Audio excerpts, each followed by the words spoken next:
Good evening. It looks tonight as though the deadlock has been broken on the release of more American prisoners by the North Vietnamese. We also have tonight one of the strangest stories to come along in a long time. A group of American Indians has taken over the town of Wounded Knee in South Dakota, and they have been holding it for nearly a whole day.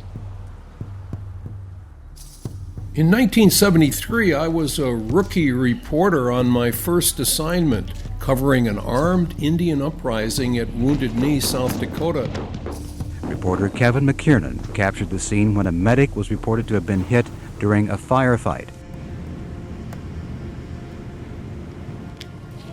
I'd never been on an Indian reservation, much less seen anyone shot. I wondered why Indians were suddenly taking up arms against the state. What were their grievances? Kevin McKiernan, National Public Radio. I wondered if I could have a chance to interview you a little bit. Go ahead. One thing stood out right away. The people I met were treating the press like the enemy. Whole goddamn bunch of you should be arrested. Newsmen, aiding and abetting. 3 weeks into the bloody 10-week standoff, an Indian paramilitary group opposed to the Wounded Knee takeover set up a roadblock, and the feds cut off all access to the besieged village. Keep the press out of Wounded Knee. Absolutely nobody can get by this roadblock, only the federal people. So, what was the real story going on here? Why was the government keeping me from covering it? The Justice Department kept reporters more than half a mile from the village. I mean, how can you report grievances if you're not allowed to talk to the people who have them? And how come the press is the problem?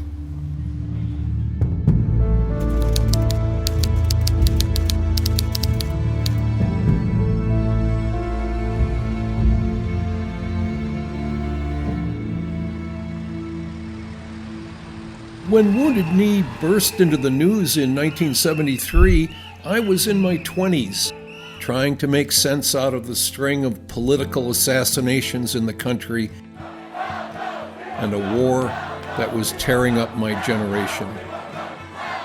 In those days, I was a bit of a drifter looking for a path, shooting pool in Indian bars.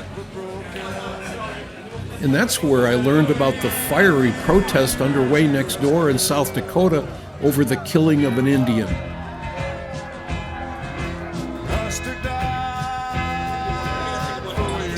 Some people claimed big changes were coming to Indian country by violence if necessary. Was it all bar talk? What was the real story? When I came back from the military, that's when I first went to Minneapolis to stay, to live there. Gain control of our own community. Rats were all over the place. Tenement housing, and you went 5 stories high and no elevators. How do I know that? Because I was on the 5th floor. Slum conditions eventually became a primary purpose for the birth of the American Indian movement. That, along with high unemployment and also the police brutality. Started by Native American inmates in a Minnesota penitentiary, AIM went on to stage street protests in Minneapolis. The mission was to expose and publicize bigotry against Indians, and the protest quickly spread to Chicago, LA, and other cities. The racism is just so heavy and unbelievable. Young girls are being taken down by the river, picked up by the police and raped down there. It was a movement, not an organization. There were no membership cards or mailing lists. Demonstrations were announced by word of mouth. It started in people who had fallen in the gutter and couldn't get up. And they said they wanted to do something. Years of abuse. That's what started the American Indian movement. A storm had been building for a long time. AIM would be the thunderbolt. confrontation politics. It means you go knock on the door. Nobody answers. Nobody answers. You kick the damn door down. The 73 uprising led by AIM, the American Indian Movement, followed AIM protests over racial killings in reservation border towns in Nebraska and South Dakota. When you charge a white man premeditated murder, you charge him with second-degree manslaughter, and we ain't going for it anymore. After AIM seized the Bureau of Indian Affairs in Washington, an action publicly criticized by some tribal officials, AIM announced it would hold a victory celebration on the Pine Ridge Indian Reservation in South Dakota. Tribal Chairman Dick Wilson responded immediately, declaring a state of emergency. He and his tribal council outlawed all AIM gatherings on the reservation, and then he called in a contingent of heavily armed U.S. Marshals to back him up. Is it really you against AIM, Mr. Will? I think it is, yes. I have certain principles that I believe in, and that they're not burning, looting, and stealing. But you've been accused, of course, that in your interest in law and order, you have in fact taken the law into your own hands. Sometimes we find that necessary.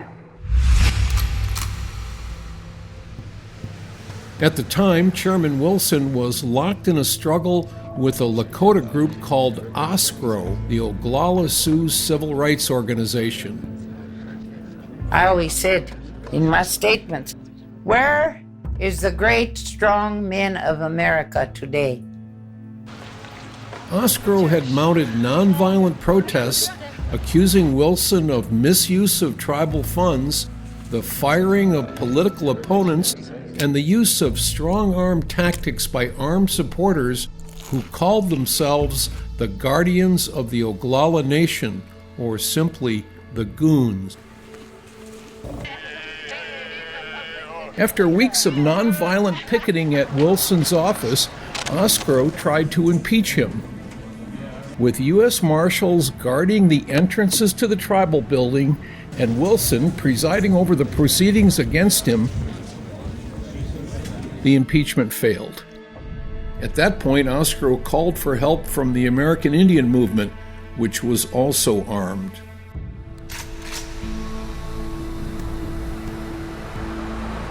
About 50 carloads of Indians came to Wounded Knee last night. Most of the Indians were members of AIM, the American Indian Movement. The first target was the trading post in the settlement.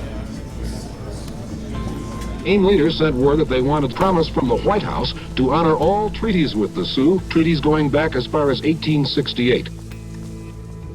By the next morning, Wounded Knee was encircled by a small army of FBI agents, BIA police, and U.S. Marshals. By afternoon, the two sides were exchanging gunfire. On December 29, 1890, some 200 unarmed men, women, and children were massacred by the U.S. 7th Cavalry. Because of what occurred here and what it represents, Wounded Knee is now under siege. The Wounded Knee Uprising was a clarion call for hundreds of Indians from scores of tribes across the country, including California. Willard Carlson, a Yurok fisherman I met on a camping trip some 40 years after Wounded Knee, was one of many who heard the call. We were treated like third-class citizens. So what was happening in South Dakota was happening everywhere. Like, being called featherheads, redskins, blanket-ass Indians. And so a lot of people were getting fed up with it. Democracy did work for us Native Americans. He comes by in a great big van with a bunch of young guys. I'm going to war, I'm going to Wounded Knee, and because they're having a big war up there, I need some guns. So I had 8 rifles, and I gave him 8 rifles. In those days, my hobby was taking pictures, but a friend at a local public radio station said that if I really wanted to find out about Wounded Knee, she could get me a press card Maybe I could learn how to be a reporter. Douglas Kiker, NBC News, Wounded Knee, South Dakota. Ron Miller, ABC News. Webb Briggs, NBC News. Fédéral, les Sioux de Wounded Knee dans le Dakota du Sud. Well, I was a little fish in a big pond, but my new credentials were good enough to get me into Wounded Knee. Ladies and gentlemen, this is Mr. Kent Frizzell, the principal official of the Justice Department. My pass also got me into government press conferences for the latest official updates on the historic standoff. Yes, I had a meeting with the Tribal Council. They're the duly recognized authority on Pine Ridge Reservation. My inclination is not to spoon feed those who are illegally occupying Wounded Knee. Do you intend to permit any food to enter Wounded Knee? Absolutely none. If the food gets to the federal marshal's roadblock, then they are ordered by virtue of the court order to let it through. But we intend to prevent it from getting to their roadblocks. That's why we're here. The government trying to starve us out, you know, they've been trying to starve us out since 1849. So now there's a tribal roadblock. Inside of that, a federal government roadblock, and sitting besieged inside both are the militant Indians who seized Wounded Knee. So, what is the real story here? Is it a David and Goliath face-off? Some kind of heroic Western movie? Or an Indian Woodstock with guns and a touch of the blues? Was it a treaty case? The independent Oglala Nation wishes to accomplish our treaty rights. Or did the uprising really threaten national security as the feds seemed to see it? The urgent rhythms of a Red Indian war dance echo out over a reservation in America. Or was it political theater, maybe a radical chic con job, as some of the press believed? How the hell can you invoke a 100-year-old treaty most people never heard of, shoot guns at FBI agents, and expect to come out of here alive? Also under the provisions of the 1868 Sioux Treaty. The media coverage, that was our weapons. But then, just 2 weeks after launching my new career, it all came screeching to a halt. No media in Wounded Knee, period. Is it your contention that the Justice Department may regulate the press whenever it chooses to? I think the authority of the Department of Justice to keep the press out of Wounded Knee is based on any civil disorder or disruption where you're interfering with the federal function. Is that a legal authority? I don't think it has to be. Then the government announced that reporters who tried to sneak in would be arrested on federal charges. You get back in the car to get the word. Where's your identification? Yeah, right here. Need some driver's license. Don't touch my hand either. I didn't want to get busted and have a felony record, but if reporters couldn't get inside Wounded Knee, how was the story expected to get out? The next day, by chance, I met a part-time medicine man who worked at a gas station. He told me about an underground railroad on a neighboring reservation that was serving as a staging ground for food, guns, and ammunition bound for Wounded Knee. I spent the next 2 days camped nearby in my van, but finally gained entry to plead my case with a senior AIM leader. He told me that AIM was afraid the press blackout was a signal that Wounded Knee was about to be overrun. I believe it's a waiting game until most of the press is out of here so that they can come in and massacre us. The next day, I was picked up by a Lakota guide named Arthur Chips. He told me to hide myself on the floor of his '64 Chevy. Then we drove to a safe house in the woods some 8 miles from Wounded Knee, where medicine men held a ceremony for our safe passage through FBI lines. 10 hours later, just before dawn, after hiding from agents alerted when we'd tripped their thermal sensors on a trail, Chips led me into the embattled compound. When we came on in to Wounded Knee, we brought our clothes and whatever little bit of food we had and our guns and our weaponry. There was like a mobile home or something like that, maybe an armored personnel carrier. One of those feds had heard us. He was hunkered down for the night. So he was probably in there having his coffee and having his food and his donuts, you know. Cops like donuts, remember? Every evening we had what we called a general assembly. If you didn't know the person sitting next to you, he or she could possibly be an informant, a fed. So you had to be careful. We observed what Kevin was doing. We come to trust Kevin. The truth was, when I first arrived, I hardly knew anyone in Wounded Knee. I was scared, flat out scared, that nobody would take me seriously as a reporter. You know, and I said, As I made my daily rounds, I couldn't help wondering what people thought of a guy in short hair carrying a camera and asking questions. To AIM, get off the reservation. Most mornings I'd wake up hungry on my patch of floor, then walk to the center of town to practice my reporting. Past the children who were collecting spent government bullets for their makeshift game of marbles.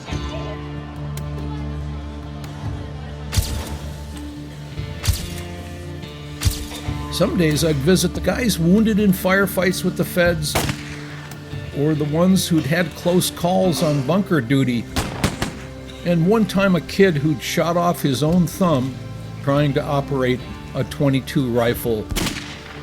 Maybe a few words with Anime Aquash from the Micmac tribe in Nova Scotia.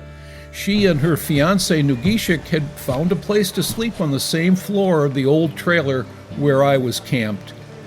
When members of the American Indian movement came out of the inner cities and the prisons and all these places to come to Wounded Knee, a lot of them were very disconnected from their own culture, their own spirituality. You know, a lot of Indians from other tribes found out how Indian they were when they came to Pine Ridge. Not really so much how Lakota they were, because they weren't from here. Whatever that was, that connection to the spirit, I believe it was an awakening for them. There was a time when there was really some self-doubt about, well, I remember being embarrassed or ashamed when my grandmother was talking Indian to me in front of other people, you know. It wasn't necessarily good to be Indian. We were the unwanted reminders in America. Wounded Knee wasn't like other demonstrations that were going on. The ones for jobs or fair housing, those were the civil rights protesters. They wanted to be equal, to be treated like everyone else. They were fighting to get into the system. We were different. We wanted out of the system. The feds wanted to drive us out by force, or to outsmart us, like they used to, with a little treaty to get us to quit. So what could possibly count as a win? Did we win because Wounded Knee got wiped out again? Would we win because we shamed the USA in the eyes of the world? I know many of the old-timers, they thought they might get back self-government, the way of life the government took away from us in 1934.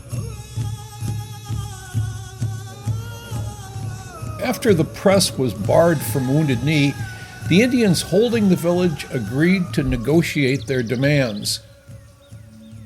The bedrock issue was the Fort Laramie Treaty of 1868, which guaranteed territory to the Lakota that included the Black Hills, their spiritual home, and large sections of land including the Pine Ridge Indian Reservation, where Wounded Knee was located. When General George Armstrong Custer led miners into the Black Hills to discover gold, the treaty was abrogated. But in fact, the treaty had never been invalidated by Congress. So when the White House delegates arrived to negotiate, they were faced with century-old promises, which were, legally speaking, still on the books. Here were the point men dispatched by the Nixon administration. They were offering an immediate meeting in Washington where top White House officials would discuss the broken 1868 treaty, plus a promise to investigate charges of tribal corruption if the militants agreed to surrender. It was mind-boggling. No one I knew of had ever heard of the White House extending such an offer to an armed group. With the media ban in place, these negotiations inside Wounded Knee were expected to be free of journalists. Maybe that's why the government men seemed surprised when they saw me waiting there with my camera and tape recorder.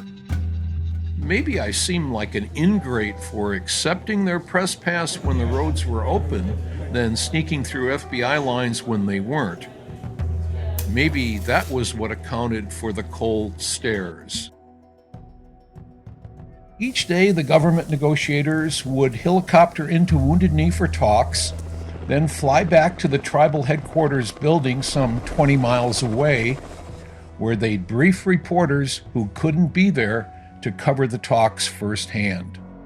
I know you, ladies and gentlemen of the news media, have a problem. That's news and you want to cover it. I frankly think that the barring of the news media has had an effect on negotiations, a positive effect from the government's point of view. With the gag order on the press, the public had no way of knowing the real story in Wounded Knee. My position, I think, was not to negotiate. We have had our chiefs go to Washington before, coming back with the same promise. The only answer lies here at Wounded Knee. The federal government considered me to be the main obstacle to a settlement. After we once get our rights under that treaty, we're going to own every bit of these reservations ourselves, that we in no way are going to surrender. Despite the rumblings I was hearing behind the scenes, the Indians kept talking. They seemed eager to keep old treaty rights alive, even if they weren't united on how to do it.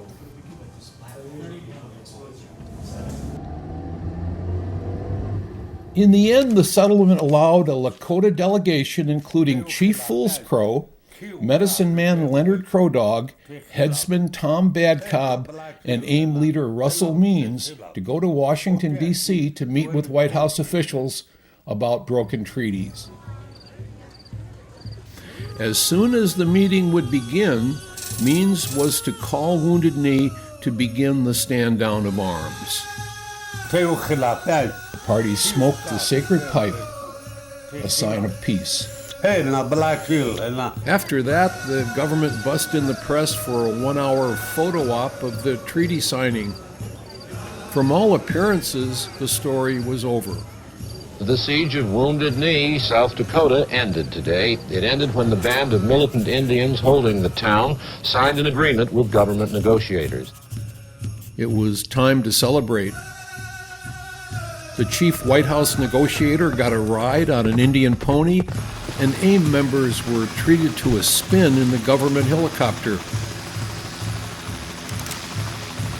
It is a preliminary meeting to the meeting scheduled for May with regard to discussions on the original 1868 treaty. After that, negotiator Kent Frizzell left for the big meeting in Washington, D.C. But soon after he submitted the agreement to the White House, the one he himself had negotiated and signed at Wounded Knee, the Nixon administration spelled out its position. The White House will not negotiate while guns are pointed at federal officials in Wounded Knee. That is our position. I believe it offers the only hope for a peaceful solution, and I, for one, am prepared to stand by the agreement until hell freezes over. There would be no treaty meeting until the Indians disarmed and surrendered.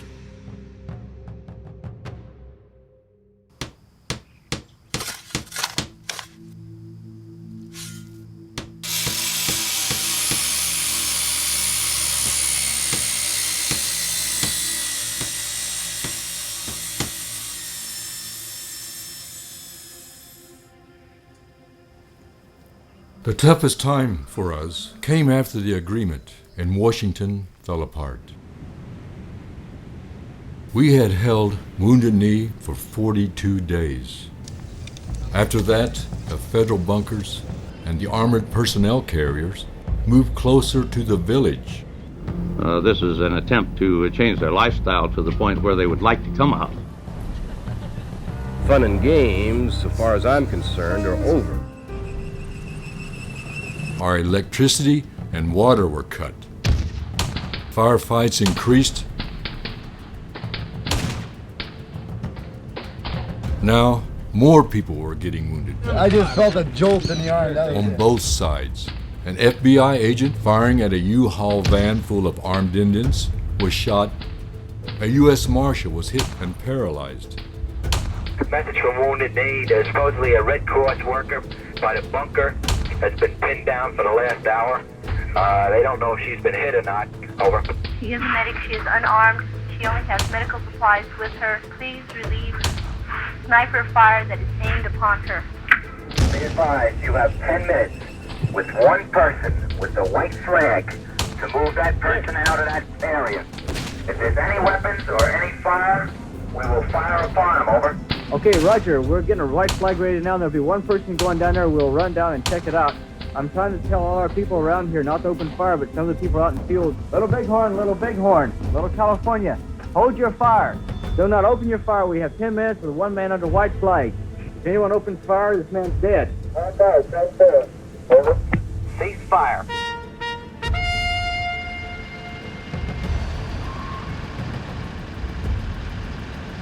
We didn't know it at the time, but the U.S. Army was secretly running the military operation at Wounded Knee. All we knew was that the government noose around us was tightening. The military planes were landing here, and they brought all the military supplies here, the machine guns, the M16s, and it turned out that was illegal. The Nixon administration used the military secretly. With reporters gone and the confrontation now dragging on for more than a month, there was a new challenge: boredom. How to keep the occupiers from giving up and going home. You got to keep the interest up. When Nogijic and Annie Mae wanted to get married after Wounded Knee was over, I said, no, you're gonna get married now. Get married. Things we gotta have something to do, you know. When Annie Mae and Nogijic announced they were getting married, people started giving them gifts like handmade clothing and macrame. I decided I'd film their marriage and give them the images I took. The traditional wedding took place in the trading post during a lull in the fighting. It was conducted by the Lakota medicine man Wallace Black Elk. The proceedings included ritual flesh offerings. Black Elk told the wedding attendants, "You are giving the most valuable thing you have, pieces of yourself, which will be returned to Mother Earth." The FBI don't have the ability to be able to comprehend that another people has another belief other than what they have been believing or practicing, whatever it may be. I want to talk to this couple here about the marriage ceremonies through the sacred pipe. When you hold this, you dedicate yourself to each other in the eyes and ears of the people, and you dedicate your life in the eyes of the Great Spirit. I cannot grant divorce. I don't have that power. Now the Great Spirit will recognize you with this sacred seal.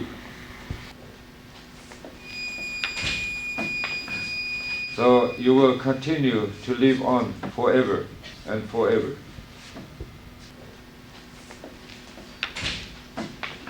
And that's what these different tribes learned when they came here, was to remain who they are as a people. And that's what the dominant society, or as I should say the United States government, wanted to obliterate. At the time of Columbus, there were somewhere between 7 and 18 million Indians living in North America. By 1900, war and disease had reduced that number to fewer than 400,000.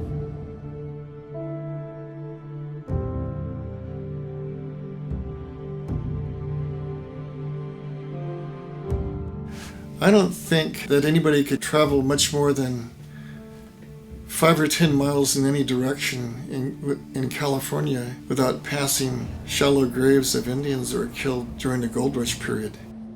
California got its start as a state and came to prominence because of the presence of gold here. Calling California the Golden State contains just within that phrase the seeds of the Indians' destruction.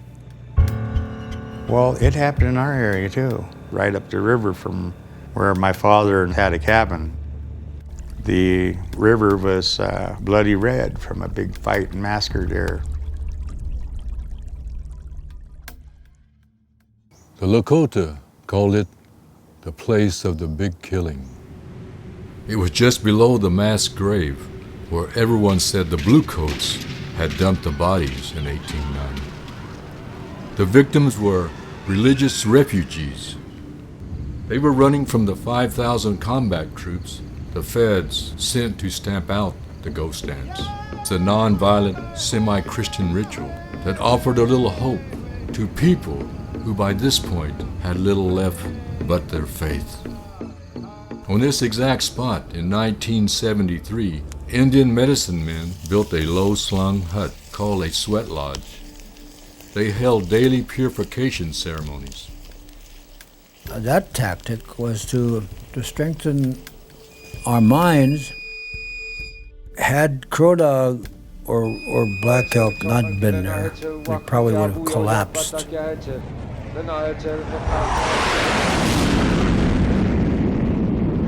Our military past would be nothing if we didn't have the spiritual strength that we need.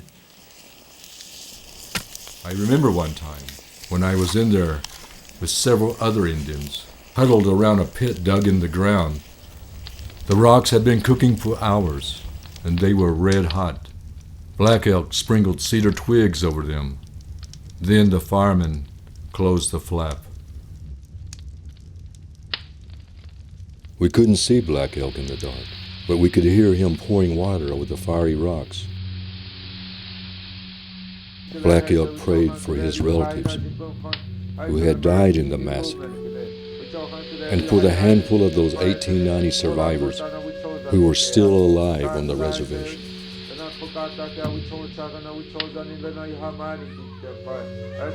He prayed for the safety of the Wounded Knee occupiers.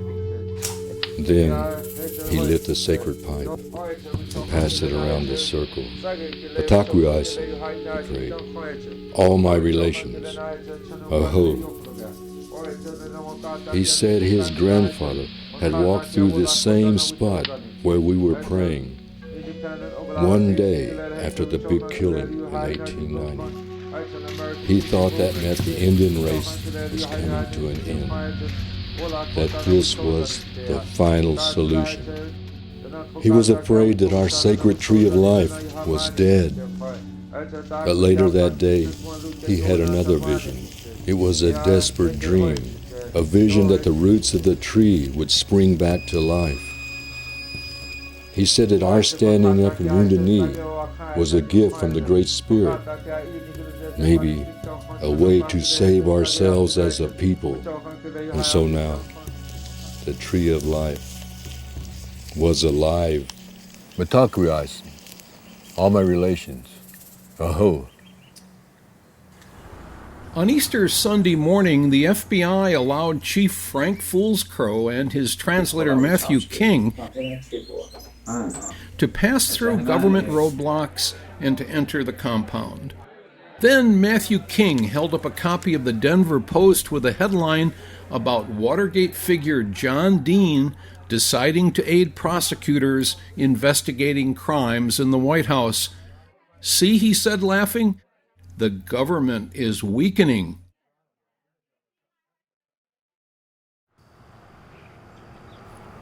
"6 weeks into the siege, a 47-year-old Cherokee named Frank Clearwater, along with his pregnant wife Morningstar, joined the uprising. I ran into them outside the trading post Clearwater told me they'd hitchhiked from North Carolina and had spent the last 24 hours pinned down in the woods a couple of miles from Wounded Knee, trying to sneak through federal lines. Clearwater asked me if there were any blankets available. I found some in the trading post. The newcomers then were led to the little Episcopal church, where they'd sleep on the floor. The next morning, just after dawn, 3 small planes rented by anti-war protesters flew over the startled FBI bunkers and parachuted 10 bundles of food to the hungry compound. But when the residents ran outside to get the food, the helicopter the feds called Snoopy started firing from above. I ran down there with my camera to take pictures, and the feds started shooting, and they were shooting the food, and people were trying to get the food. I remember a kid dropped his bicycle there, you know. And I remember this guy named Bo Little. He was switching his horse back and forth. He was riding bareback, and the bullets were dancing like a salt shaker right underneath the horse's legs. I said, he's going down. Here I was out in the open, caught in this hail of incoming fire. I was out of breath. I was desperate to find any cover. And then some Indian who was safely behind a building, I heard him yell after me, "Hey buddy, what size boots do you wear?" Well, that's the day I learned about Indian humor. The surprise airdrop ignited a major firefight, rousting Frank Clearwater from the floor of the church. As he sat up in his bedroll, a bullet ripped through a thin wooden wall and blew off the back of his head. Bullet holes marked the walls. A blanket I'd given Clearwater had been used to roll him onto a makeshift stretcher. I'd never seen anyone shot. Clearwater was the first person killed since militant Indians occupied the South Dakota settlement 58 days ago. Until firefights made the location too dangerous, I shared a trailer with 5 Indians on the edge of Wounded Knee. One of my roommates was Mary Ellen, a young Lakota Sioux from the nearby Rosebud Reservation. With federal troops surrounding Wounded Knee and spirits ebbing, Mary Ellen gave birth to a baby.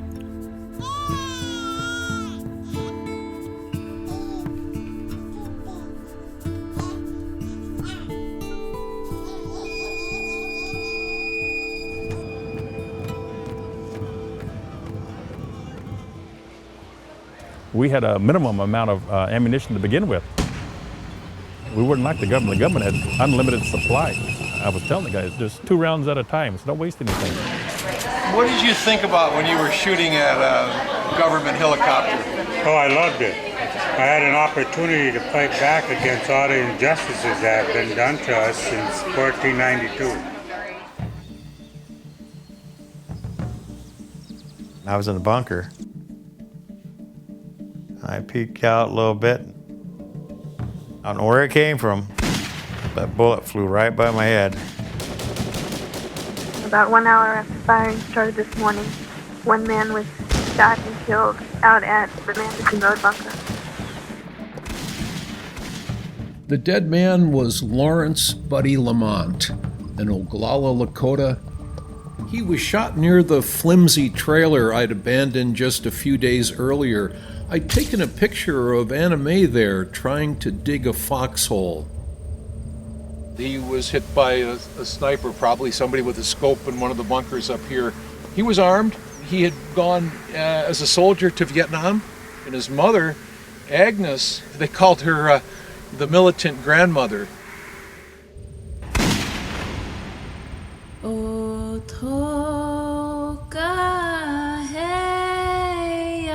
It turned out that Buddy's death was not Agnes's only connection to the tragedy at Wounded Knee. My great aunt and uncle was killed in Wounded Knee in 1890. Was your mother in Wounded Knee at the time of the massacre? Yes, she was with her parents. She was 12 years old. And I never realized that my son was going to be buried right there. In the hopes of finally ending the siege, the government opened the roadblocks, letting Buddy's casket and his grief-stricken relatives proceed to the famous graveyard. By then he had long hair, but they buried him in his army uniform. And if you were to look in here, you would see old package of Lucky Strike, you would see Palmolive shampoo. There were all presents that were put on Buddy's chest to take to the spirit world. I gripped my camera, mesmerized by it all. With piles of rich funeral food family members had managed to clear through FBI roadblocks, the sobs echoing across the Wounded Knee Valley.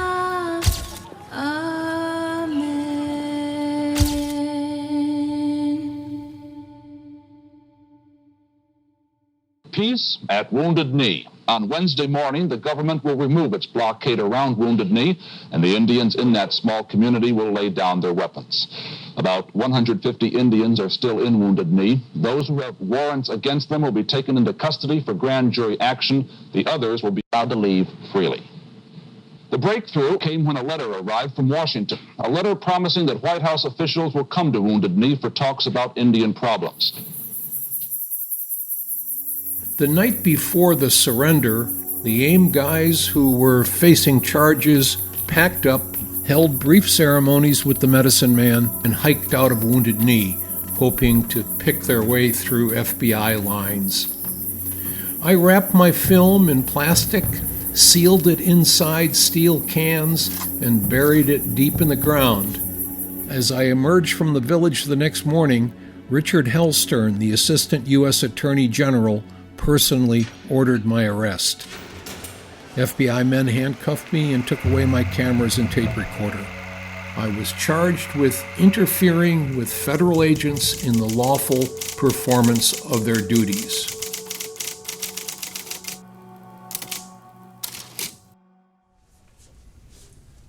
If I were to ask you who won at Wounded Knee, what would you say? The United States lost. Indian people generally won, and AIM lost. The U.S. just prosecuted the hell out of them. They kind of dropped everything and just went after every single AIM leader they could find. The strategy appeared coordinated to tie up the American Indian movement in expensive and time-consuming court cases, and secondly, to pursue a robust military and counterintelligence campaign against AIM and its supporters. The first step would be the creation of the FBI's inaugural SWAT team. The Pine Ridge Reservation, the homeland of legendary resistors like Red Cloud and Crazy Horse, was chosen as the training grounds. There were 2,500 different Bureau personnel temporarily assigned here. Meanwhile, a deadly conflict was heating up between AIM supporters and the goons who were loyal to tribal chairman Dick Wilson. The FBI don't get them, the Oglalas will. What do you mean? Just what I said. We have our own way of punishing people that way. Shooting on the reservation? You said it. We'll take care of them.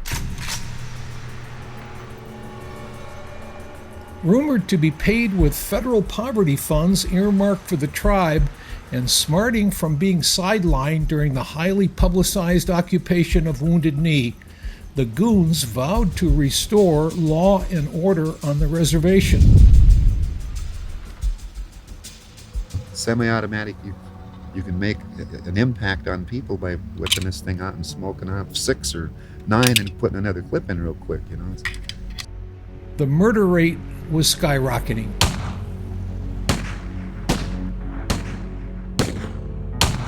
At one point during the tribal civil war, the homicide rate was the highest in the nation, even higher than cities like Detroit and Chicago. Residents were afraid to go out at night.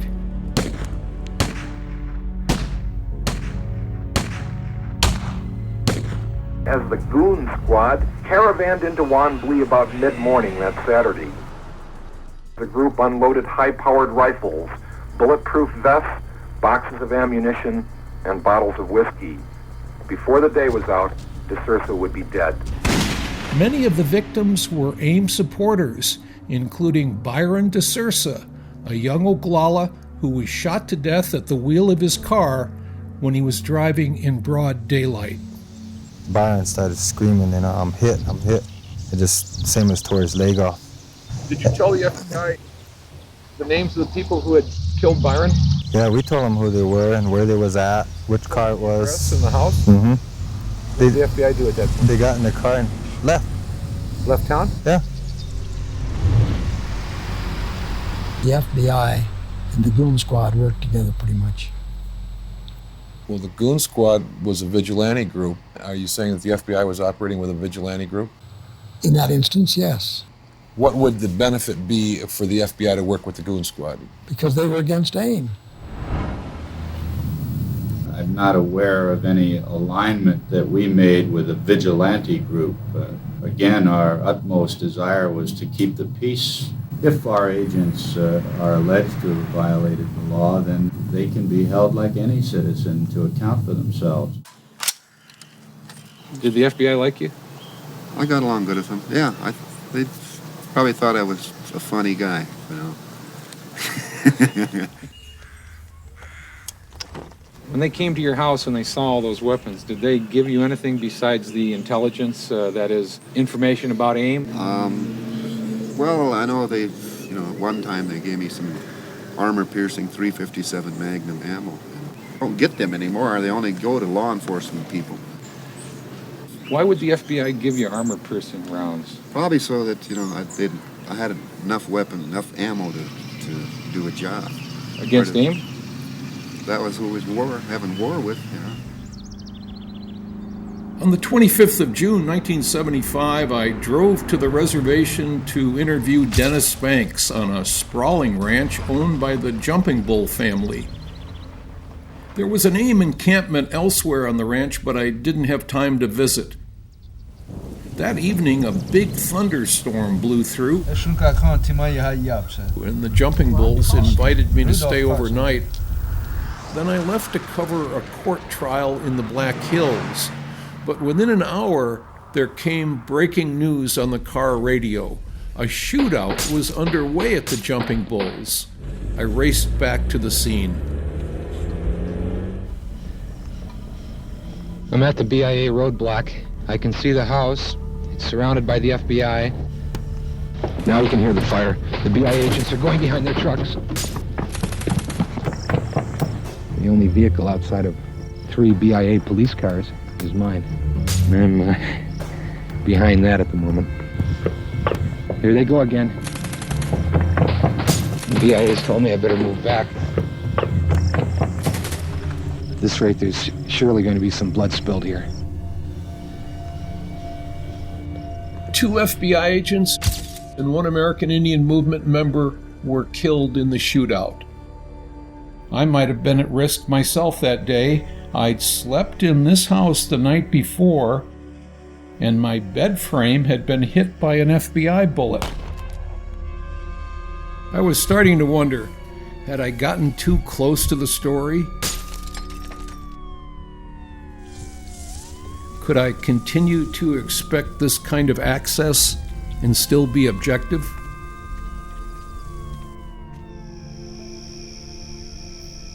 Some 20 Indians escaped into the pine-studded hills, setting off one of the largest manhunts in FBI history, with reverberations that would rock Indian country for decades.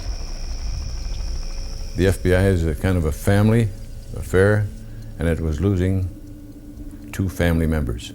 You want to get the individual that did such a thing and get them fast. When an Indian is killed, it's hardly investigated. When an FBI agent is killed, they put 200 more agents out to find out who did it. Now that's not a double standard. I don't know what it is.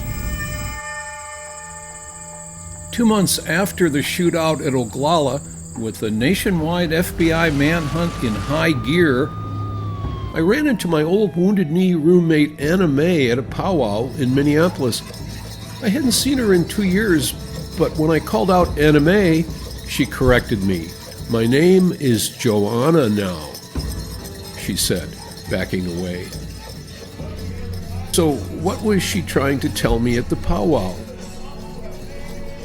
Had she gone underground to continue the armed struggle? Eventually, 3 members of AIM were charged. Robert Robideau and Darrell Butler had been charged with killing 2 FBI agents. 2 AIM members were acquitted by an all-white jury which heard evidence of reservation violence and reportedly believed the Indians had fired in self-defense at the agents who had arrived on the scene wearing plain clothes and driving 2 unmarked cars. The third, Leonard Peltier, escaped to Canada.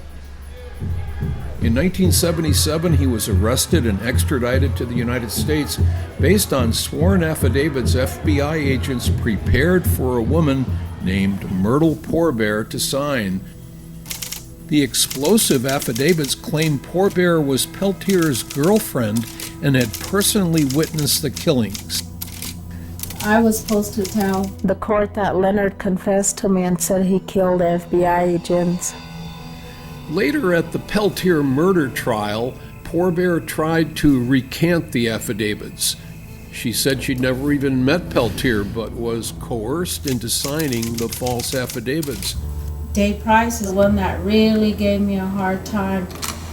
He put his hand like this real fast, and he said, "That's gonna be one of these days."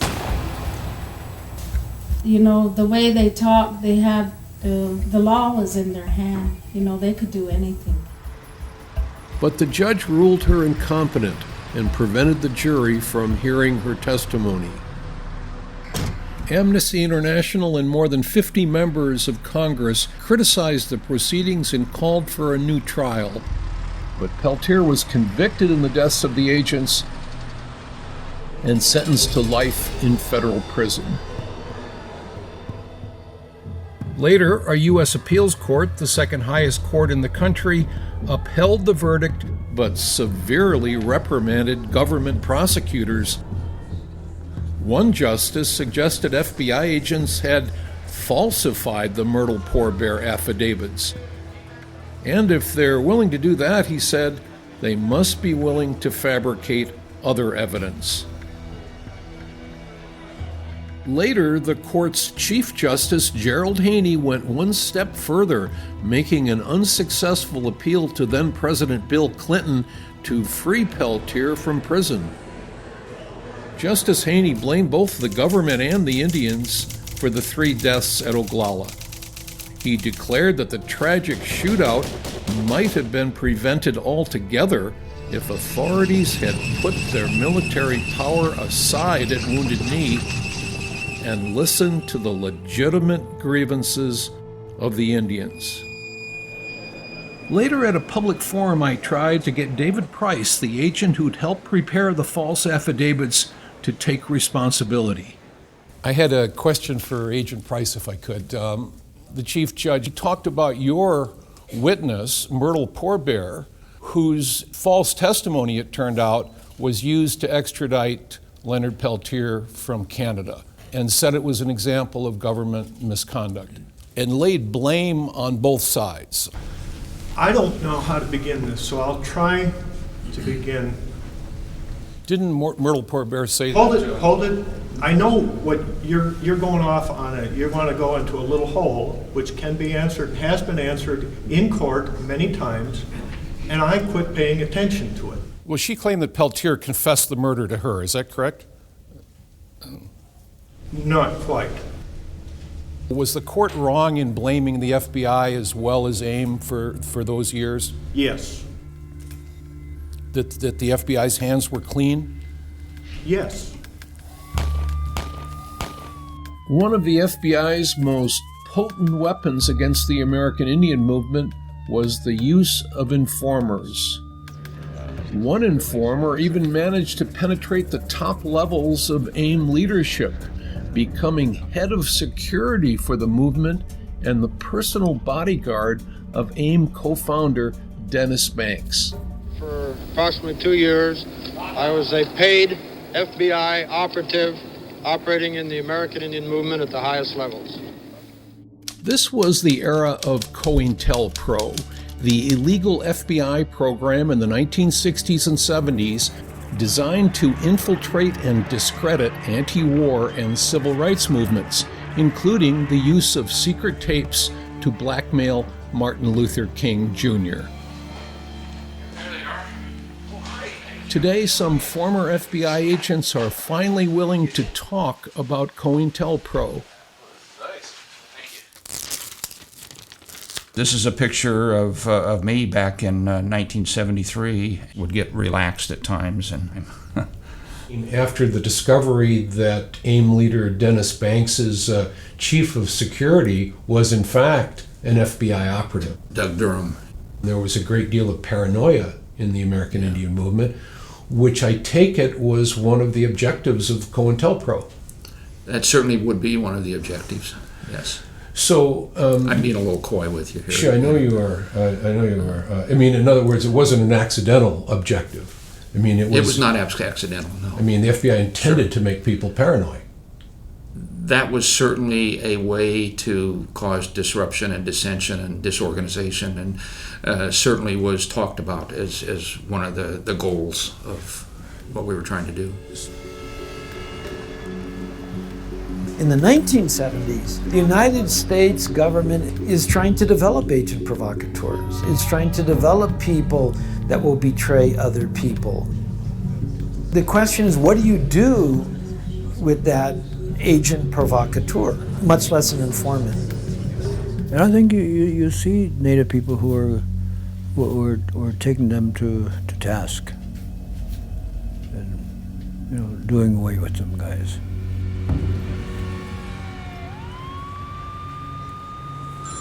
It was a freezing day in late March 1976. I remember answering the phone in my Minneapolis apartment. One of the Wounded Knee trial attorneys was on the line, and he had bad news from the Pine Ridge Reservation. A dead body had been found on a rancher's land. It was Anna May, my old roommate.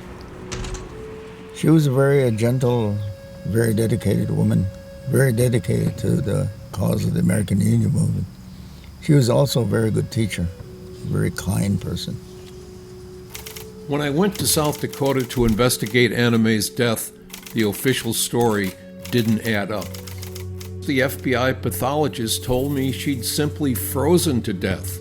But when I spoke with the doctor on call at the Pine Ridge Hospital that night when her body was brought in, he told me he'd spotted matted blood on the hair on the back of her head.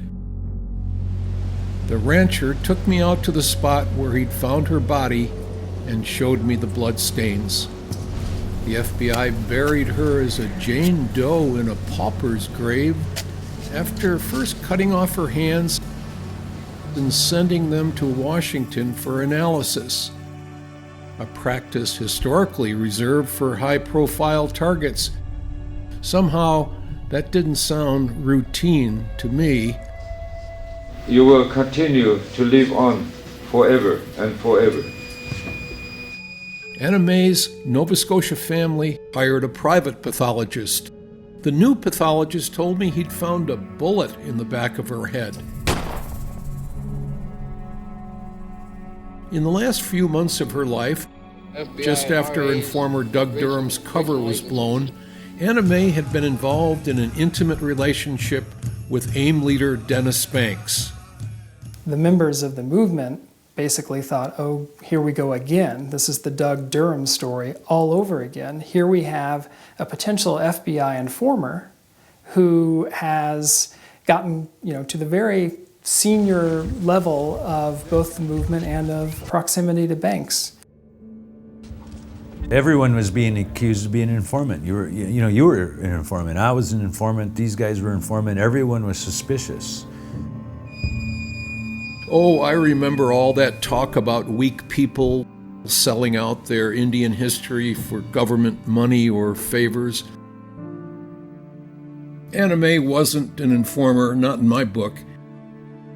But in the last months of her life, she'd complained to friends that David Price and other agents assigned to her case had made a practice of befriending her in public in front of other Indians.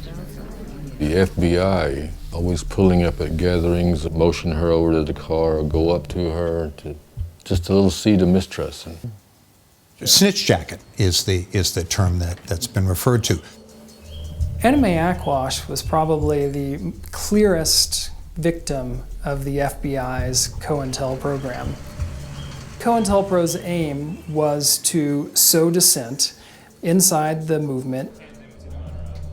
A few months before her death, Agent Price had arrested her in South Dakota on felony firearms and explosive charges, potentially exposing her to a long prison sentence. But inexplicably, she'd been released on token bail. Shortly thereafter, she was arrested again, this time in Oregon, with Dennis Banks' wife. Anna Mae was returned to South Dakota on the earlier charge, but once again, she was released by authorities.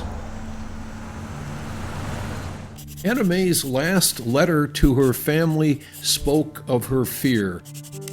"They're out to kill me. They'll get me if the FBI doesn't get me first. But no sweat, I'm Indian all the way."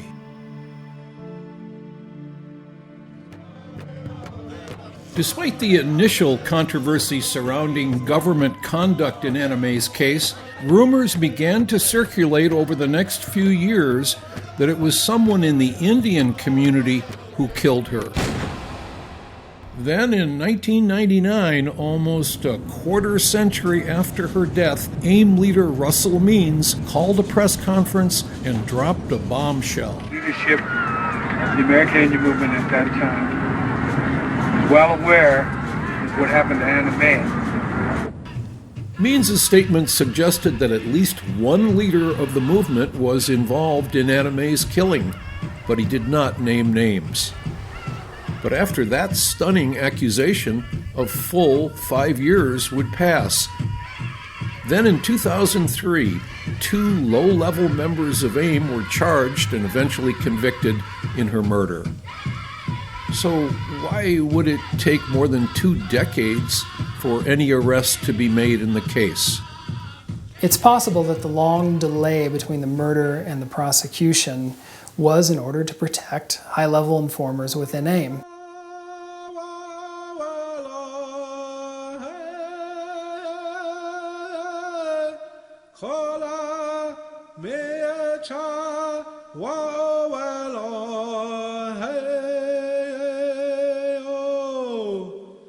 If the government is encouraging, pointing the finger at an individual and saying they really work for the government, and when people are paranoid and promoting that, they cannot be absolved of their responsibility. If you're trying to prove that she was an informant... I'm not saying she was an informant, I'm saying she was made to appear to be an informant. At some point, people decided to take the issue of life and death into their own hands. So would you have been prepared for someone within the movement then to suspect Anna Mae Aquash was an informer and then to kill her?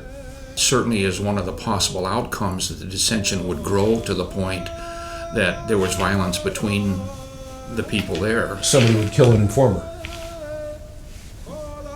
That certainly was in the realm of possibility. Okay, and I can say at that point we weren't real concerned about that type of thing if that happened. The same as within any criminal situation. You know, if you have 2 hostage takers and they ended up shooting each other in there, which those things have happened, that's the way it goes.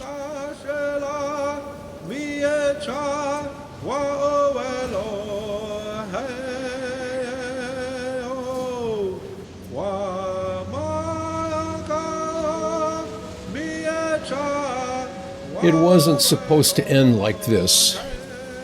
Misconduct in the Department of Justice Murder in a Movement for Social Change. Those were the questions Wounded Knee activist Tom Poorbear, years after the occupation and now in elective office, was trying to answer, this time by going through the system. That's all my people wanted, justice. And reinvestigate your brother's death? Exactly. Poorbear and the Oglala Tribal Council were pushing to reopen cold cases from the 1970s. Almost 70 uninvestigated deaths during the Reign of Terror. Among other things, the reservation governing body was demanding a review of alleged misconduct by FBI agents against Indians, a potential minefield for the relatively inexperienced U.S. Attorney. I'm Brendan Johnson, South Dakota's United States Attorney. I trust the guy. I feel he is going to, even if one case was actually solved, it would be one of the biggest accomplishments that we've did in over 40 years. The tribe had hired a Denver law firm to investigate the charge that following the death of the two agents in 1975 at Oglala, some agents had turned a blind eye to goon attacks on AIM members and their supporters. I don't want to overgeneralize because I'm sure there were a lot of FBI agents that may have a less tendency to look the other way. But I also think that there probably were some FBI agents that were more likely to look the other way. Those that were friends with the agents that were killed, those that worked out of the same office, or those that just really didn't like Indians. The agents were ambushed. Ron Williams, who'd been my partner, he put his hand up in front of his face. I did the crime scene. The promise of a new investigation was encouraging. I went back to the reservation to update a murder case I'd first reported in 1976. Back then, the U.S. Commission on Civil Rights had questioned the impartiality of the FBI's handling of the case. Native Americans have a genuine fear that the FBI is out to get them. The tribe has asked the U.S. Attorney to investigate 57 unsolved murders. And one of the names on the list is your brother. I still miss my brother. But like we say, that's life. God will take care of it. Those who done that wrong will suffer. I'm Brendan Johnson. As it turned out, the U.S. Attorney, whom the tribe hoped would seek a fair review of history, left office with little or no investigation.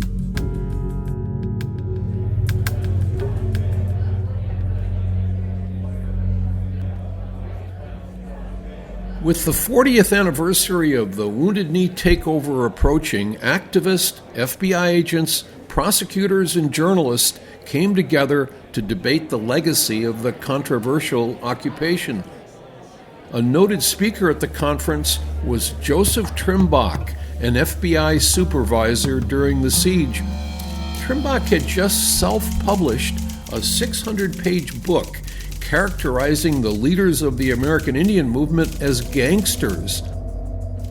Among other things, the book sought to implicate AIM co-founder Dennis Banks in the murder of Anna Mae Aquash, allegedly because she was reporting to the FBI. Years before the conference, Banks had split up with his wife Kamook. Kamook had been friends with Anna Mae, and at one point the FBI convinced her to wear a wire to secretly record her ex-husband. Later, she testified in court that while she'd still been married to the AIM leader, he'd revealed the dead woman's identity before it was made public. Something, according to ex-agent Trimbach, only an accomplice could have known. But if law enforcement already had proof, why hadn't anyone been charged? You know, the evidence would not necessarily support giving an indication that Dennis was involved directly in any of that decision making in the death of Annie Mae Aquash.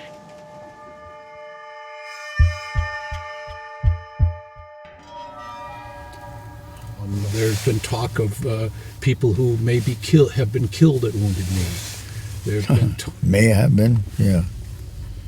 The killing of Anna Mae Aquash and other such things. The killing of Anna Mae Aquash has had a serious stain upon the integrity of the American Indian movement. I was always against that, although I was never in a decision making about that. Had I been, it might not have ever happened. It was so wrong. There could have been a whole lot of other things that could have been done besides taking that poor woman out there. Here's a bus ticket, get out of town. Could have been easy as that. Yeah, I feel for her family and her children, you know. I really do. I had known these guys for decades, and I had to ask. Holy crap! Kevin! How you doing there? Were you involved in her killing? Oh, they'll always ask that. Were you? I wasn't involved with her killing. The FBI was involved with her killing. So, I mean, the question is always going to remain. It'll always be there. What did Dennis Banks have something to do with it?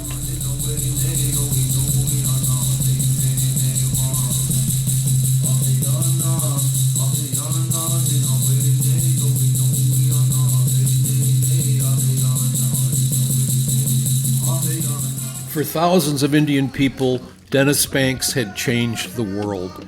A survivor of government boarding schools that ripped Indian children away from their parents in the name of assimilation, he'd grown up to lead fiery protest against the system.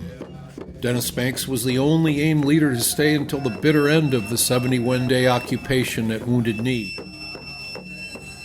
He'd served his time in prison, led coast-to-coast marches, organized countless rallies, fought for lost causes, and seemingly taken part in every drum circle. Yet a paid FBI operative had gained his trust, successfully injecting paranoia and fracturing the movement. In the end, he was right. His name would always be tied to the tragic story of Anna Mae, a suspected informer. We walk for the future of this nation, our nation. That's what we walk for yet. And we will continue to do that long after we're gone. The people will still be walking for us. We will be the ancestors then.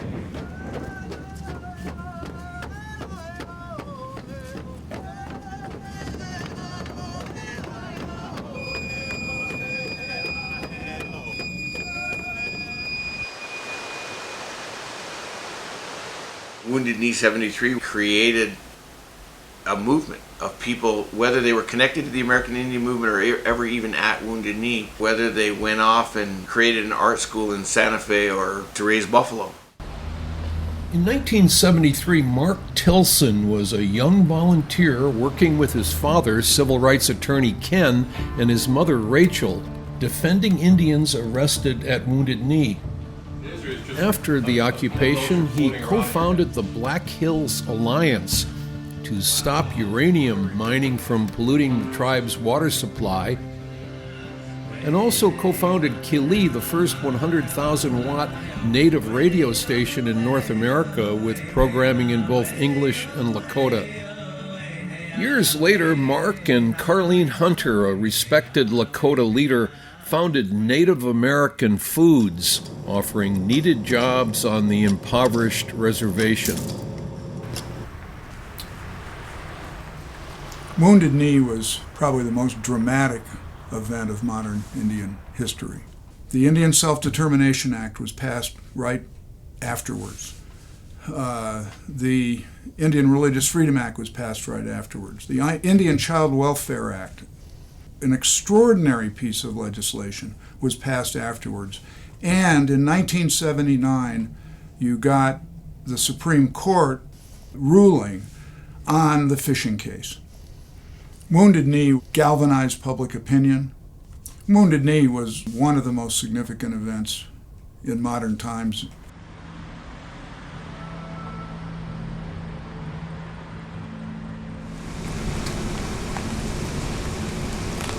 Get on it. Come on, Leslie.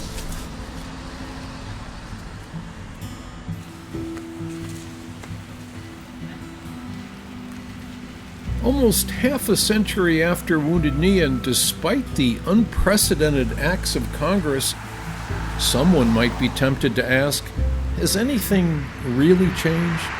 You know Elizabeth Warren, right?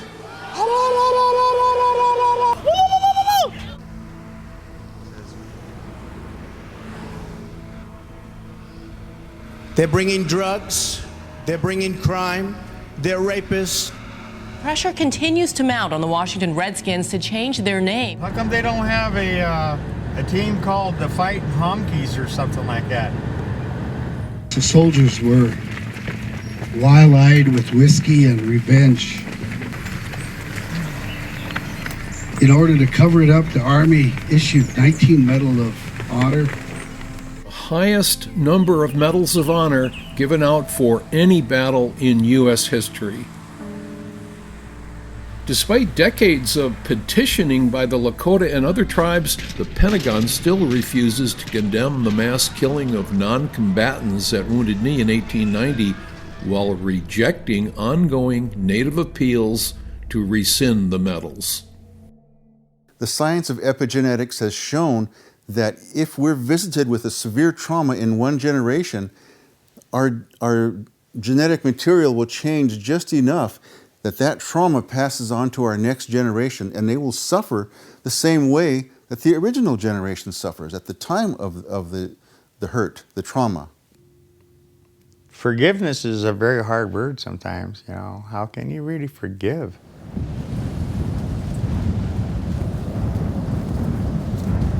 In 2016, Willard made trips to the Standing Rock Reservation in North Dakota, where thousands of Native Americans from some 300 tribes across the country had assembled in a show of Native unity not seen since the 1800s. They'd come to the homeland of legendary chief Sitting Bull to protest an oil pipeline that experts said threatened the reservation's water supply.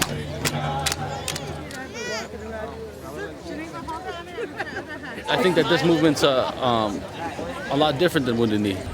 They really built the foundation for us to come together and to reclaim our culture and spirituality and identity.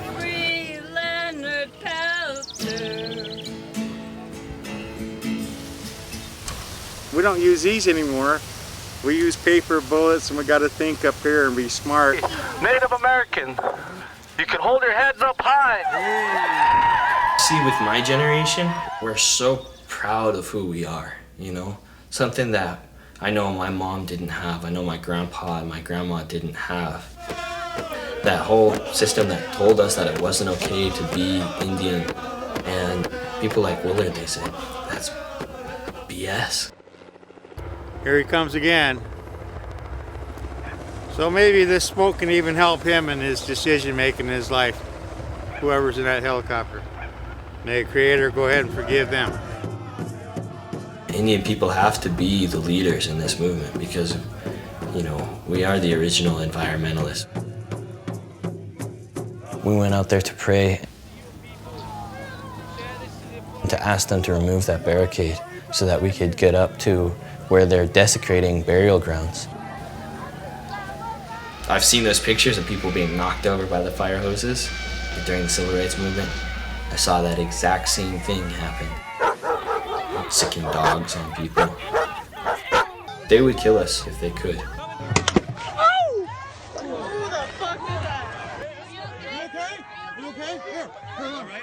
We know that we're gonna get hurt, but it's a small price to pay, knowing that we have hope that our children and our grandchildren are gonna be able to drink clean water.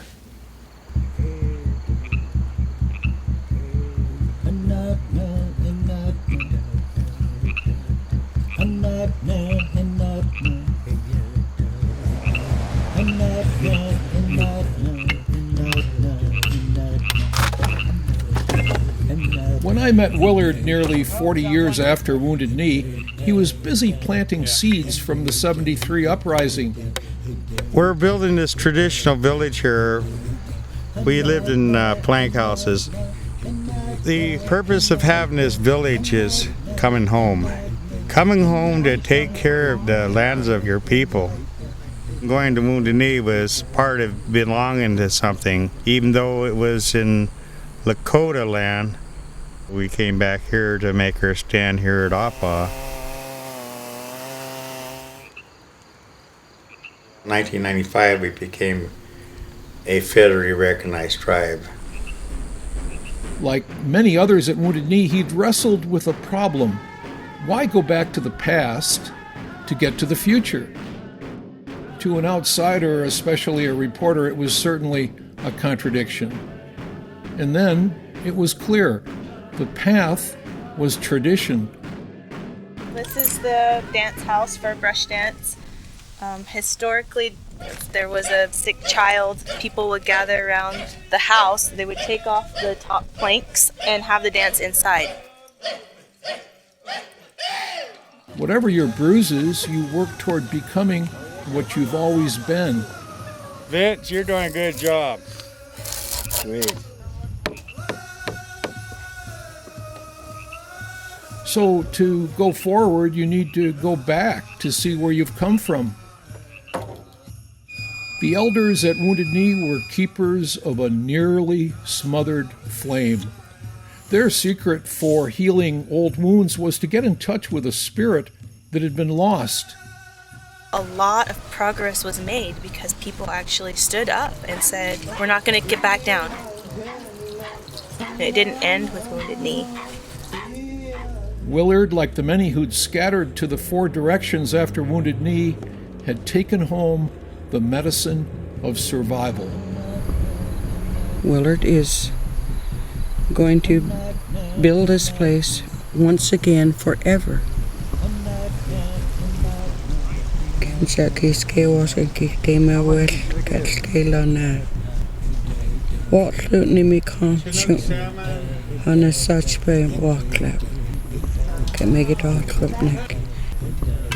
My dad, he's going to be an elder. He's going to be one of the people that we all go to, and then pretty soon when I get older, they're going to come to me, ask all these questions about what we do.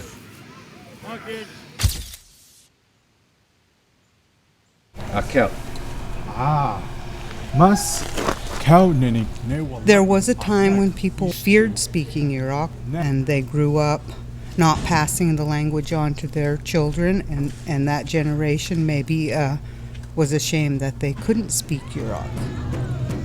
As the political movement became stronger, it allowed other people to reconnect with their language. Welcome, Kane, which I come from. 93 years young. I know. Jeez. 94.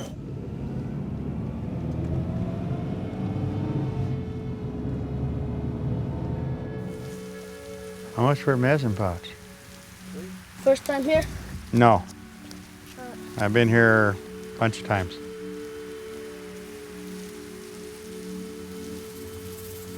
I think we're looking at Buddy Lamont here. Yeah, right here, this is Buddy Lamont. Yeah. You guys know how he died? Yeah. I was here in 73. You was here, 73? Yeah. Oh, wow, that's pretty cool. Yeah, it's nice to meet you. Thank you. Did you guys war against the FBI? Oh, yeah. Yes, they did. Was it scary? Didn't have time to feel like you were scared. You just had to believe that you were strong.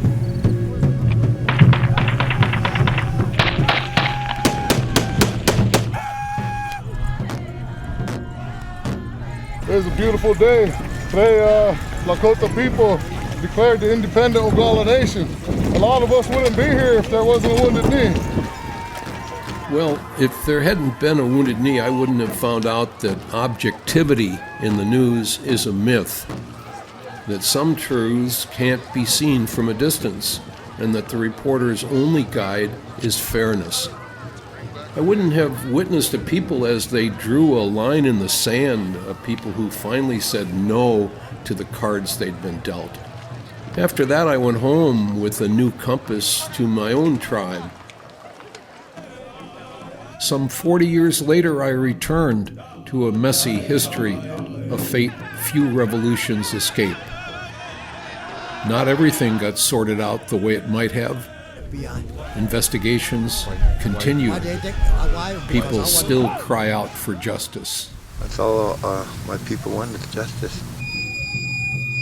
But what did change was the spirit, the flickering hope of a few that sparked a small prairie fire, the budding flame of unity. How old are you?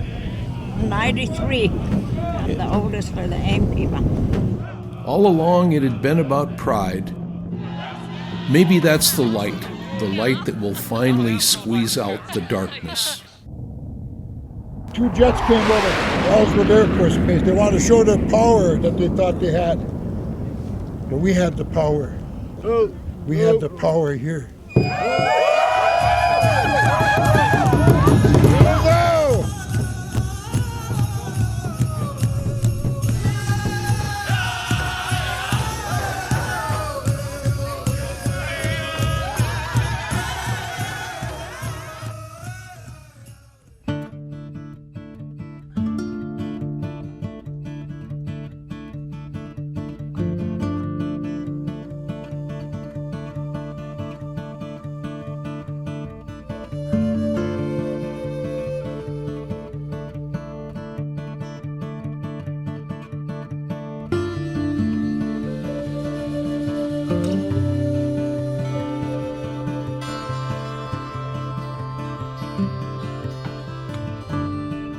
You want the audience sees this film to have the feelings that you have. And that's a tough thing, but it's a necessary thing. Otherwise, why make a film?